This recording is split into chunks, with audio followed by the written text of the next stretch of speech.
when strange, foul-smelling water flooded my pasture after a storm. I thought it was just runoff. I was wrong. Beneath my land lay a secret pipe, an illegal drain from the elite Silver Ridge HOA. Too bad for them, I'm the director of an environmental agency. And I just declared war.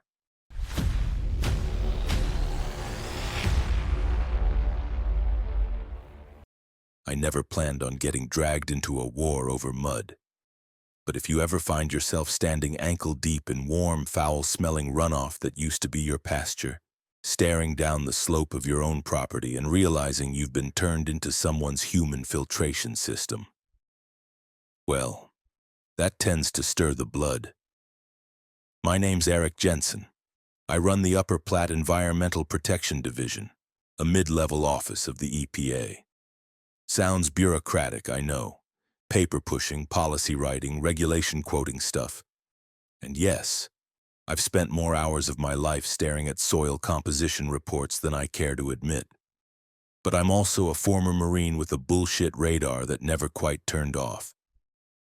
So when something stinks, literally or figuratively, I don't ignore it. I live about 20 minutes outside of Fort Collins up in the foothills. A few years back, I bought a battered old ranch that most people had given up on. 60 acres of sloped grassland, a falling down barn, and a creek that runs like hell after spring melt. It took me over a year to make it livable. Hauled the lumber, poured the concrete myself, rewired the place with the help of a grumpy buddy from the service who owed me a favor and hated ladders. The isolation wasn't a drawback. It was the point. After years in politics-adjacent offices, backroom negotiations, and more climate change hearings than I could count, I wanted quiet. And cows. Maybe bees. I got both. And for the most part, it was bliss. Until the water changed. It started after a spring thunderstorm that rolled through like a freight train. 3 days of rain, hail the size of marbles. Enough wind to rip the back porch screen clean off its hinges. Nothing unusual for Colorado in May. But what was unusual was the ankle-deep sludge pooling across the western corner of my lower pasture. I went out the morning after the storm expecting to see a bit of erosion, maybe some washed-out trail ruts. Instead, I found my boots sucked into thick brown muck that smelled like a porta potty had exploded and blended itself with fertilizer. I figured it was runoff. Maybe an old irrigation channel I'd missed on the original maps. I wasn't alarmed, not yet. I walked the boundary fence to see where the water was coming from. That's when I noticed it. A shallow depression in the slope, hidden by grass leading from the direction of the fence I shared with the Silver Ridge community. Not directly adjacent, but close. The HOA there had built high, wide, and stupid, big mansions perched on terrain that had no business holding that much concrete. I didn't think much of them. I'd seen their golf carts and their uniform lawns from a distance and considered them someone else's problem. Until now. I crouched at the base of the slope and started poking at the wet soil. After about 20 minutes of careful digging, I hit plastic. Black corrugated plastic piping. Not natural drainage. Not old ranching infrastructure. Someone had bored a new pipe, and they had the balls to run it through my land. I followed it, dug shallow trenches along its path. It curved gently like it had been laid by someone who knew what they were doing. It ran about 100 yards downhill and terminated, without any formal outlet, into a marshy pocket behind my workshop, hidden by scrub and cattails. No filter, no discharge basin, no warning. Just open pipe and raw runoff. That's when I started getting mad. I took samples, sealed them tight, logged GPS coordinates. Brought them back to my lab, a converted tack room that I'd wired up into a small-scale EPA testing space. Basic analysis confirmed what I already suspected. Nitrate levels were through the roof. Worse, Coliform bacteria, the kind that comes from fecal contamination, was showing up in multiple samples. There were chemical traces, too. Lawn treatment residue, industrial-strength cleaners, and a few solvents I hadn't seen outside commercial dry cleaners. It wasn't a lopsided gutter, it wasn't accidental. This was wastewater. And someone had installed an illegal underground drain to dump their garbage, literal and chemical, straight through my property. I ran the samples again just to be sure. Same result. I considered reaching out to the county, but I know how that goes. Red tape, turf wars, and 3 months of "we'll look into it" before anyone even steps outside their car. Besides, I had a suspicion I couldn't shake. This wasn't just sloppy construction. It was deliberate, strategic.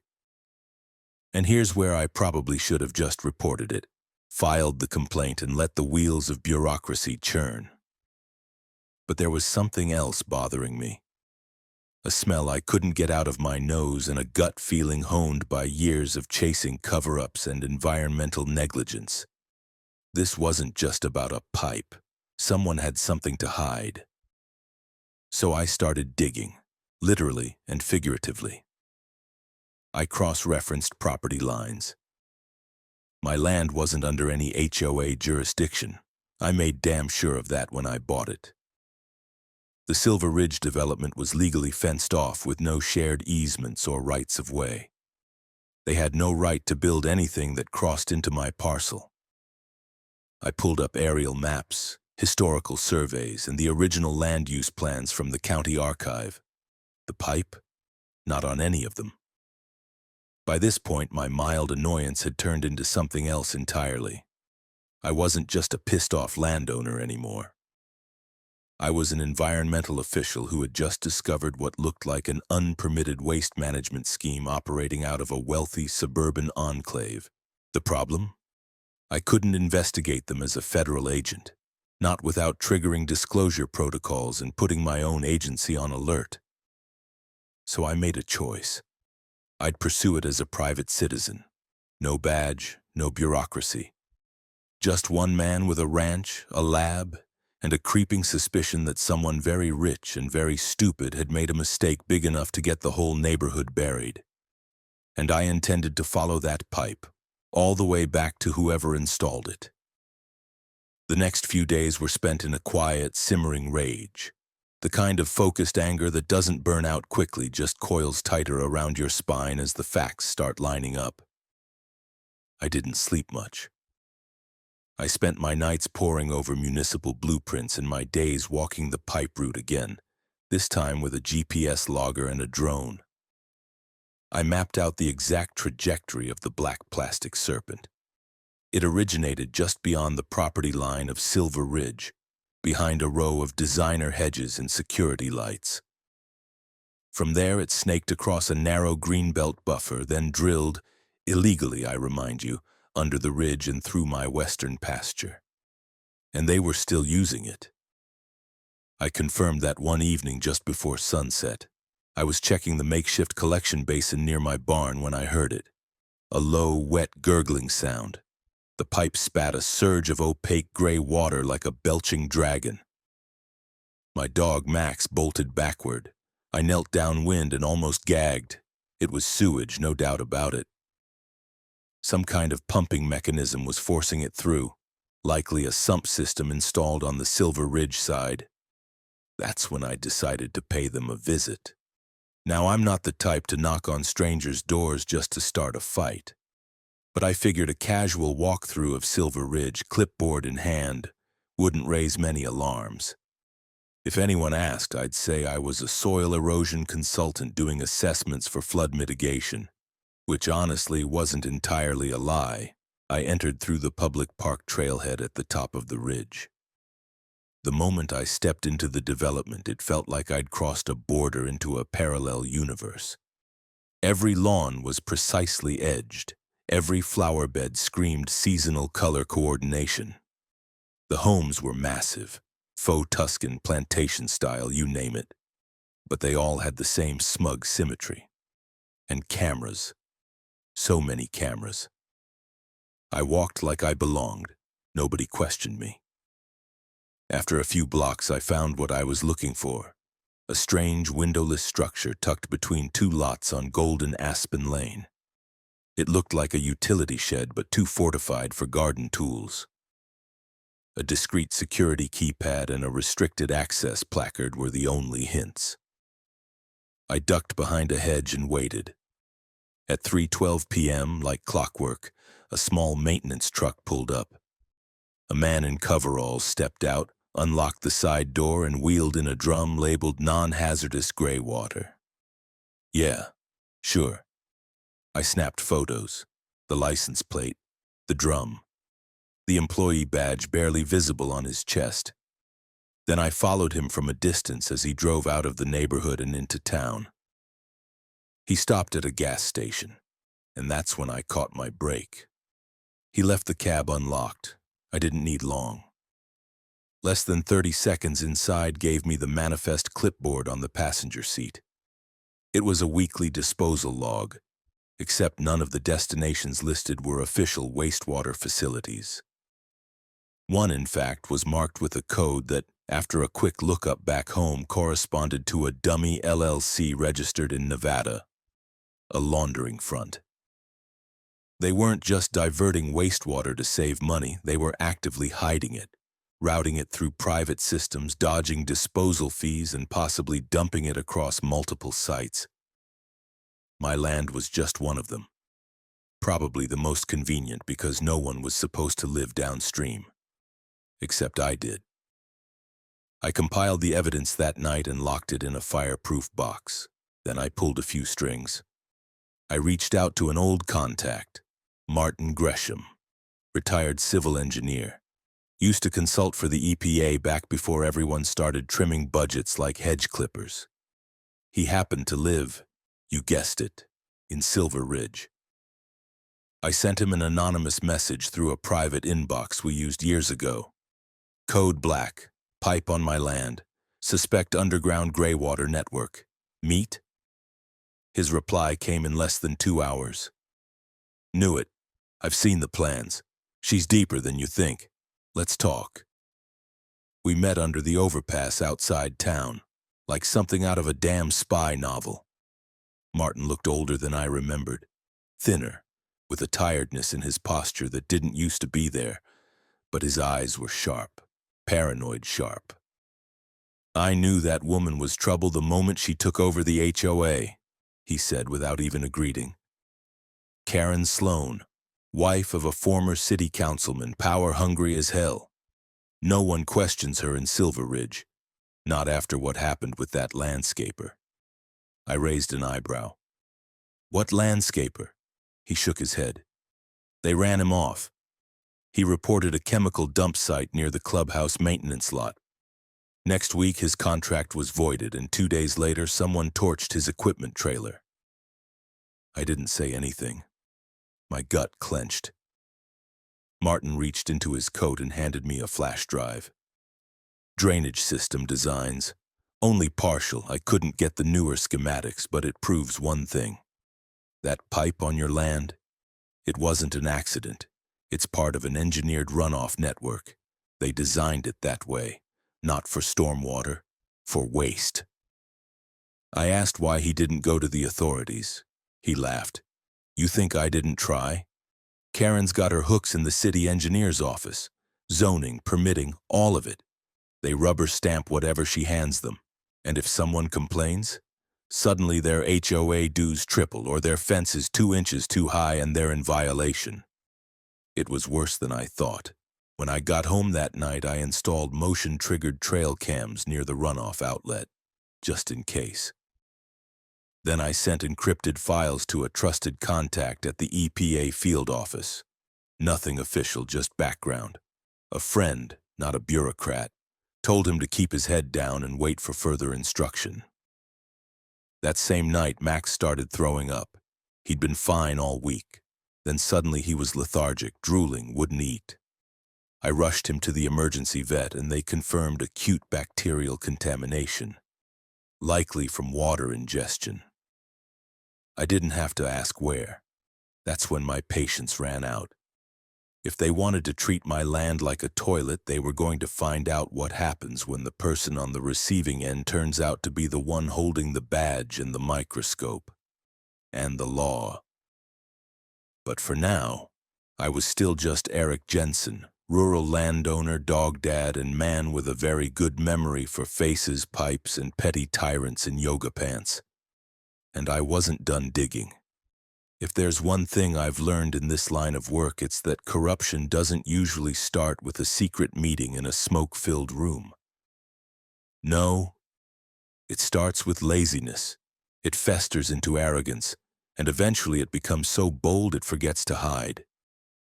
By the time I hit the middle of summer, the arrogance in Silver Ridge was practically tap-dancing across my land. I woke up one morning to the sound of engines humming out in the western pasture. Not close enough to be on my property, but far too close for comfort. Through my binoculars, I saw 3 men in reflective vests unloading barrels into that utility shed I'd scouted earlier. One was smoking like he was bored out of his mind. The other 2 moved with the "let's finish this before someone asks questions" energy of people who absolutely knew they were guilty. I filmed it. Every barrel, every license plate, every damn cigarette flicked into public grassland like the world was disposable. These guys weren't plumbers. They weren't stormwater workers. They were a disposal crew, operating without a shred of regulation, which, unfortunately for them, put them directly in my wheelhouse. Later that week, I met Martin again, this time at my ranch inside the barn where noise doesn't carry. He looked around nervously before speaking. "I think they know someone's asking questions," he said. "Karen called an emergency board meeting 2 nights ago. Said there are external threats to Silver Ridge's autonomy." Autonomy. Cute word for our sewer crime ring. He slid a stack of printed emails and planning documents across my workbench. "These are internal messages," he whispered. "They talk about containing the outflow and avoiding state inspections." But the newer phase? It's not just their wastewater anymore. I scanned the pages. The HOA had approved a small commercial plaza on the northern side of their community. Dry cleaning, a nail salon, a boutique bakery, and something listed only as specialty surface washing. That last one set off alarm bells. It's usually code for industrial solvent cleaning. Nasty carcinogenic stuff that absolutely cannot go into groundwater. And yet, here it was, on the same wastewater network. Jesus. Martin leaned closer. The city engineer, Denver Stahl, he signed every one of these permits, and he didn't even do a site inspection, not one. "So Karen's bought herself a friend," I muttered. "Oh, she has more than a friend," he said darkly. "Rumor is she covered up something for him years ago. Zoning violations, maybe more. They're tied together now." Fantastic. A corruption hydra. Cut off one head, 2 more grow back. I spent the next several days setting up a full surveillance perimeter. Trail cams, audio recorders camouflaged in birdhouses, a drone roost built into my barn roof. If they so much as spit in the direction of my property again, I'd have them in high def. And then, someone spit fire. It was just past midnight when the first pop sounded. A crackle that echoed off the canyon walls. Max was already up, growling, pacing between me and the door. I grabbed a flashlight, boots, and my grandfather's old pump-action shotgun, mostly for noise, not bullets, and ran toward the lower field. Flames licked at the grass like hungry tongues spreading in a jagged line right along the path of that buried pipe.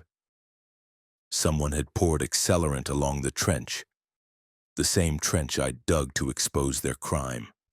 They didn't want evidence. They wanted the crime erased. I sprinted back to the barn, yanked out the emergency hose setup I'd installed years ago for wildfire prep, and blasted the flames until the water pressure dropped and the last sparks hissed into black steam. Smoke stung my throat. My eyes watered. Max barked furiously at the darkness. When it was safe, I checked the cameras. And there he was. Young, lean, wearing a hoodie that did a terrible job concealing the fact that he drove a shiny new pickup registered to the Silver Ridge address of one Karen Sloan, her son. The one she'd bragged in a town meeting about appointing as the HOA's technical advisor because he knew all about plumbing. Yeah, real prodigy there, lighting up federal offenses like July fireworks. I saved the footage in triplicate and called in a favor, not through channels, not through the office. Just a friend who owed me after I kept his screw-up from becoming front-page news back when we were rookies in the agency. He didn't ask questions. He just said, "I'll start a file, quietly." Good. Because if Silver Ridge wanted a war, they had picked the wrong patch of land to piss on. And now I had proof. Proof of sabotage. Proof of intent. Proof that the illegal pipeline wasn't negligence. It was a cover-up worth burning a field for. But they weren't the only ones playing offense. When I woke up the next morning groggy from smoke and adrenaline and only 3 hours of sleep, I found a note tucked into my front gate. "Perhaps it's time you sell that rundown farm before it collapses any further. SR Community." The letters weren't handwritten, they were clipped from magazines, cute, tacky. And the final confirmation I needed. They were scared, not enough to stop, not yet, but enough to start making mistakes. I'd been through a lot in my life. Combat zones, political hearings, 2 divorces, but few things test your sanity like trying to bring down a criminal HOA from inside your own smoke-scorched pasture. After the arson attempt, I reinforced every inch of the ranch with motion sensors and floodlights. Max refused to sleep indoors anymore.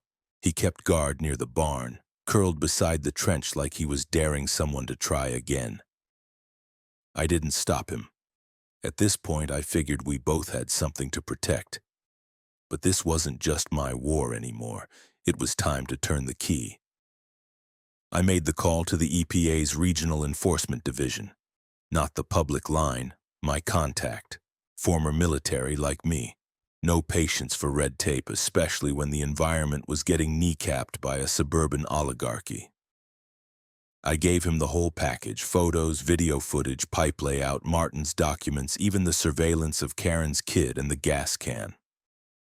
I expected hesitation. Instead, I got, "We've seen smaller cases referred to the feds. You sit tight. We'll be there Thursday." 2 black SUVs showed up 3 days later. Unmarked. The agents wore windbreakers with just a whisper of the EPA badge peeking out from under the folds. Professional, efficient, no grandstanding. That's how you know it's serious. One of them shook my hand and introduced herself as Agent Ramirez. The other didn't bother with a name, just went straight to the pasture and started snapping photos. Ramirez listened carefully as I laid out the full timeline. When I got to the part about the chemical traces and the new commercial zone, her expression didn't change, but her eyes sharpened. "You're not wrong," she said finally. "We've had eyes on surface treatment facilities for a while now. If they're offloading onto residential infrastructure, that crosses several state and federal lines." I told her about the fire. Her jaw tensed. That puts it squarely under criminal sabotage and environmental obstruction. Which means? It means, she said, we don't just go in with a clipboard. They didn't. The next day, under the gray morning sky, a convoy rolled through the gated entrance of Silver Ridge. 3 SUVs, 1 state vehicle, a Department of Environmental Health truck with ground-penetrating radar. 2 Fort Collins deputies for crowd control, and 1 very disgruntled city engineer who'd just been subpoenaed. The raid was surgical. They moved in on the HOA office first. A beautifully renovated community center with fake stone siding and a water feature out front. The irony of that wasn't lost on me. They cut the power, seized the computers, boxed up the files. I watched through binoculars from the ridge as Karen was led out the front door in a designer tracksuit, hands zip-tied, shouting something about constitutional overreach and I pay more in taxes than all of you combined. Then came the pumps. The team deployed sensors down the drain systems. Several turned up active gray water streams, still flowing, still hot. Cameras followed the pipes straight to the illegally bored drainage network. My pasture was confirmed as the final outlet. Agent Ramirez and her team marked every illegal discharge point with bright orange flags. There were dozens. While they worked, I walked to the far edge of the ridge and saw something that actually made me laugh. A maintenance worker trying to run. He had a radio in one hand and a folder in the other, sprinting across a playground like he thought the mulch would hide him. It didn't. 2 officers tackled him in front of a plastic slide shaped like a pirate ship. The kids in the nearby day camp applauded. One of them even shouted, "Get him!"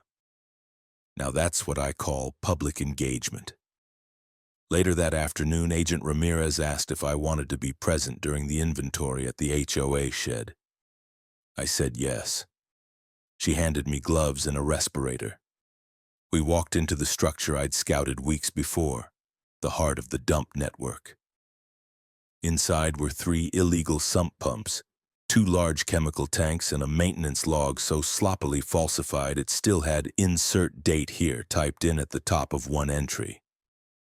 And just when I thought I'd seen it all, there was a second hidden hard drive found beneath a false bottom in the tool locker.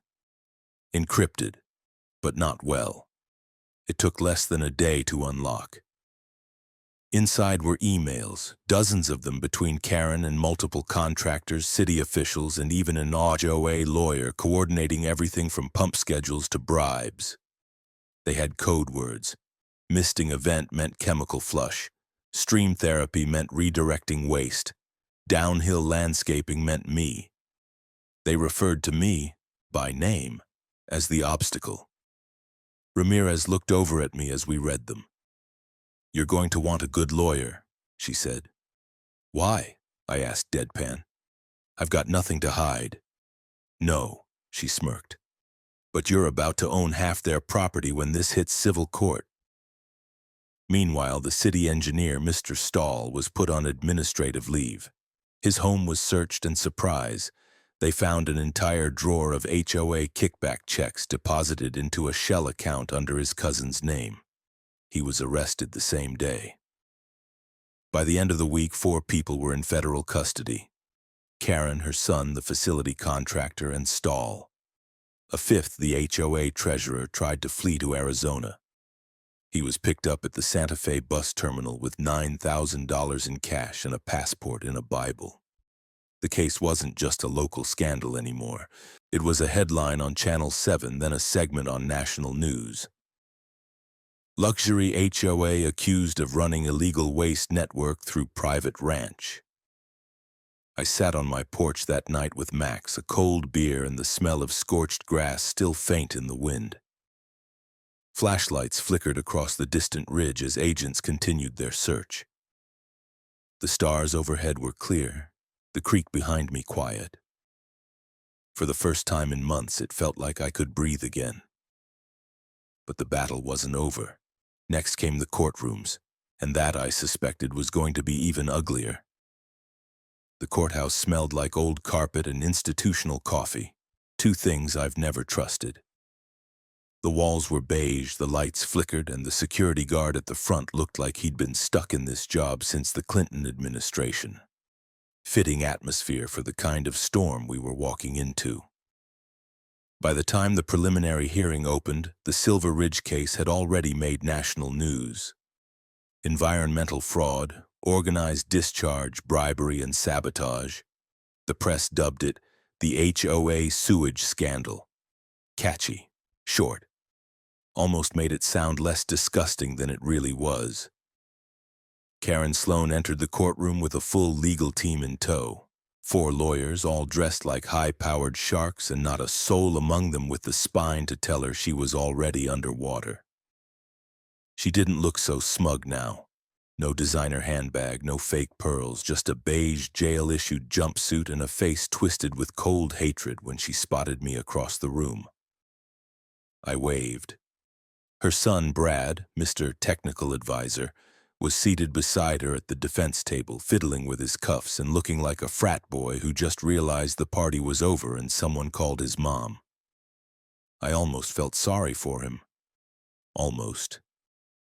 On the other side, the state of Colorado, the Environmental Protection Agency, and a hell of a lot of evidence. I was called as a witness on day 2. They had me walk through everything, from the first discovery of the runoff to the samples I collected, the surveillance footage, the fire, the threats. My voice was steady the whole time, even when they projected the video of Karen's son sneaking onto my property with a gas can. You could see the courtroom shift slightly. Jaws tightened. Jurors frowned. The prosecutor didn't even have to say anything, just let the silence hang like smoke. And then came the hard drive. When Agent Ramirez took the stand, she brought it all. Encrypted files decrypted, email exchanges, hidden contractor payments. One file in particular made the whole courtroom still. An internal HOA message from Karen to the treasurer. Use Jensen's property until we find another drain. Don't engage. If he escalates, we'll bury him in fines. He's just a farmer. Just a farmer. I'm not sure I've ever heard a line that perfectly summarizes a person's whole damn personality. The treasurer, Harold Kemp, took a plea deal in exchange for his testimony. He spoke with a voice like wet newspaper, eyes darting like a cornered raccoon. According to him, the HOA had been diverting wastewater for over 3 years. The original drainage system was too expensive to maintain, so they found a cheaper solution. A hidden bypass. They bribed a few officials, built it in secret, and dumped their trash on whoever lived downslope. They just didn't expect someone like me to live there. Karen's lawyers tried to argue it was a mistake, a miscommunication, temporary drainage for landscape stabilization. One of them even had the nerve to suggest that I had tampered with the line to frame them. That argument died the moment the prosecutor showed the payment logs from the shell companies. One led to a landscaping outfit in Nevada with no physical office. Another to a so-called water services provider that didn't exist before 2 years ago. Both had Karen's fingerprints all over them. When the judge reviewed the sabotage footage, her son, the fire, the trench, he leaned back in his chair like he'd just watched someone step on a rake and wondered aloud if he was being pranked. That night, I drove home in a quiet I hadn't felt in weeks. I didn't sleep. Too much adrenaline. Instead, I cleaned out my lab, sorted through backup files, and prepped for the civil litigation that was now looming like a freight train. Because here's the thing.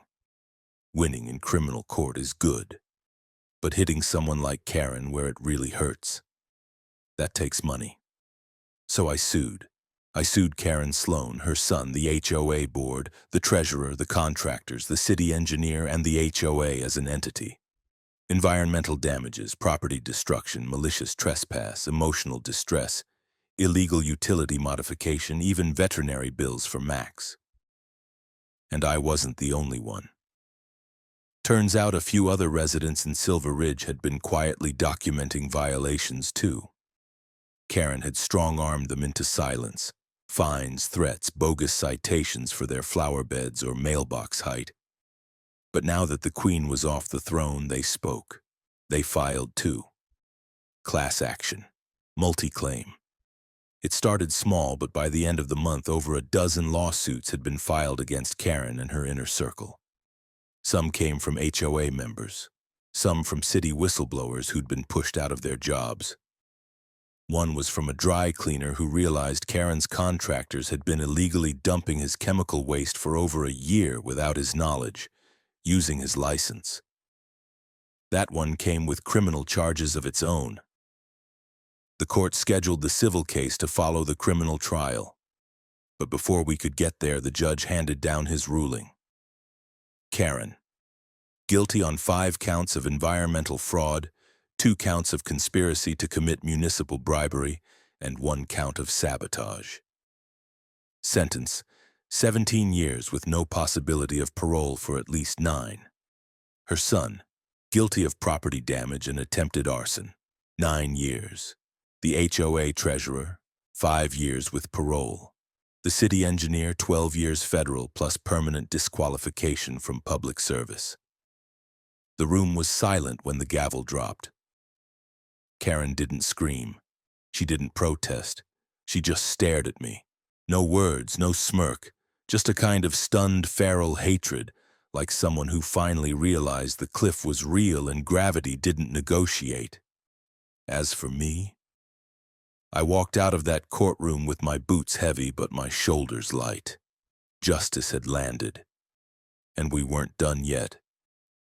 You'd think watching the people who tried to poison your land get sentenced to decades behind bars would be the best part. But no. For me, the real satisfaction came in a courtroom that smelled less like fear and more like fresh printer paper and air conditioning. Civil court. It was less dramatic. No handcuffs, no zip ties. Just polished shoes, stiff suits, and a small battalion of lawyers trying to argue that the destruction of private property and environmental sabotage was somehow not their fault. But the evidence didn't go away just because the venue changed. The pipeline was still there, dug up, mapped out, documented with military-grade precision. The lab results still showed toxins and bacteria in my soil with concentrations high enough to make any jury squirm. My pasture, still damaged. My dog, still recovering from a bacterial infection that nearly killed him. And those surveillance videos? Still crystal clear, 1080p, multiple angles, complete with timestamps and a convenient side-by-side of Karen's son holding a gas can next to an active flame. The civil judge didn't even blink. After reviewing our filing, hearing the testimony, and watching Karen's prior convictions roll out like red carpet, he issued his decision in less than a week. Total damages, $2,450,000. Karen was personally responsible for over half of it. The HOA's insurance couldn't cover the rest. They were already being dissolved by court order. That left the remaining board members on the hook. The judge issued property liens on their homes, froze a handful of HOA-controlled accounts, and ordered liquidation of Silver Ridge's community assets. The clubhouse, the maintenance depot, even their precious tennis courts, up for auction. It was like watching a mansion slowly implode, room by room, chandelier by chandelier. I wasn't greedy with the payout. Don't get me wrong, I wasn't going to turn it down. Years of federal work taught me that justice is good, but justice that comes with a payout big enough to rebuild everything they destroyed? Even better, I took a portion, enough to fix my land, install a real filtration pond, restore the damaged creek bed, and build a brand new outbuilding for Max with his own mini porch. That dog earned it. The rest, I donated. I set up the Downstream Fund, a grant program for students studying environmental engineering, hydrology, and soil science, the kind of kids who might one day be the ones sniffing out the next illegal runoff system before it poisons someone's land. It felt right. Meanwhile, Silver Ridge collapsed like a house of cards built on quicksand. With the HOA dismantled and the board either imprisoned or bankrupt, the residents were left in a kind of stunned, chaotic freedom. At first, a few tried to keep things going. The Community Standards Committee was formed, led by a man who once fined a neighbor for leaving up holiday lights past New Year's Day. That lasted about a week before everyone else laughed him out of the Zoom meeting.